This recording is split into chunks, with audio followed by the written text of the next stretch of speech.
السلام عليكم، عاملين ايه؟ وحشتوني. ازيك يا امي؟ عامله ايه يا قلبي؟ اديني جيت اهو زي ما قلتيلي.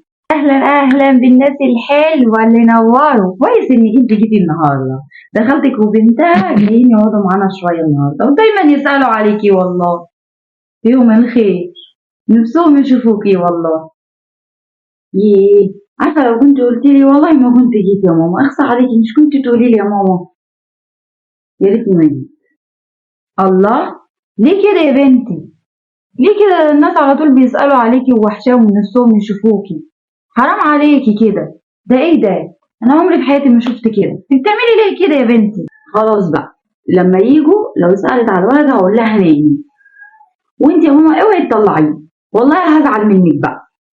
بس يا روحي. بس حبيبتي خلاص. والله يا حبيب امك يا اخويا. والله عليك. مش عارفه اقول لك ايه يا ماما. والله المفروض انت فاهمه في الحاجات دي اكتر مني. ما كنتيش خليتيني جيت. مش عارفه اقول لك ايه.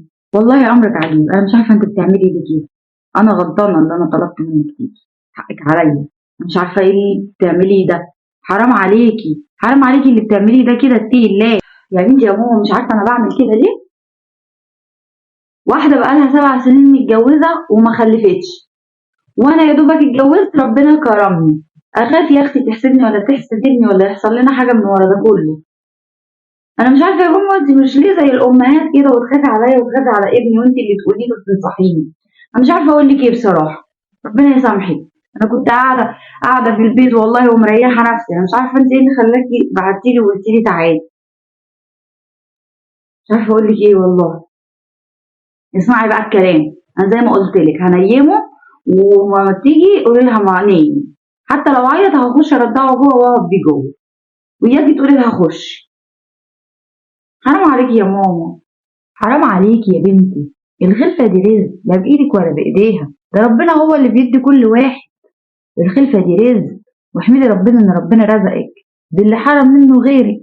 فبلاش تكسري فرحتها بيكي ولا بابنك ولا واكبري بخاطرها. يمكن ربنا يكرمها في يوم من الأيام. ليه تيجي عليها زي الزمن ما جاي عليها؟ حرام عليكي ربنا يزعل منك. انت اصلا مالكيش فضل في اللي انت جبتيه ده ولا ان انت فيكي حاجه زياده عنها. اتقي الله وخلي في قلبك ذرة رحمة. ما تكسريش بخاطرها.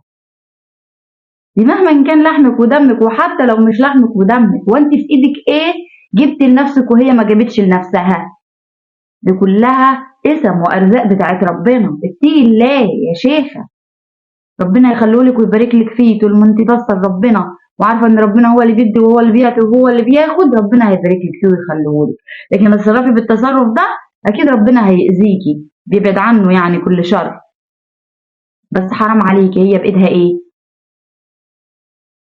هي جايه فرحانه ونفسها تشوف البنه بتاع بنت خالتها وكده. ليه نأذيها في مشاعرها ونكسر قلبها ونكسر بخاطرها. حبيبتي ربنا يصلح حالك يا رب ويخلولك ويبارك لك فيه يا رب.